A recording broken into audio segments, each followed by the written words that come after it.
Në autostradën Kukës-Morin janë shënuar një numër i lartë aksidentesh automobilistike dhe shkak janë bërë mungesa e sinjalistikës rrugore. Këto fakte pohojnë drejtuesit e institucioneve vendore në qarkun e Kukësit, të cilët i bëjnë thirrje drejtorisë së përgjithshme të rrugëve, që të ndërhyjnë për vendosjen e sinjalistikës rrugore në të gjithë gjatësinë e autostradës. Unë në këtë rast kërkoja bashkëpunim me drejtorinë e përgjithshme të rrugëve, nuk e di cili autoritet është kompetent, sepse ajo duhet të konsiderohet si rrugë e rrezikshme.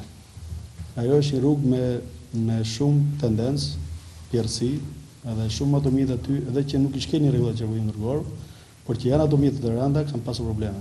Nëpërmjet pajisjes me tabela, duke me frana, se po eci pak më shpejt, frana dalën jashtë përdorimi dhe shumë atë viti tabelë për kufizim shpejtësie për makinat të tonazhit të lartë. Gjatë këtij viti në rrugën Kalimasht-Kukës-Morin ka ndodhur më shumë se 15 aksidente, ku 20 persona janë plagosur dhe 14 të tjerë kanë humbur jetën.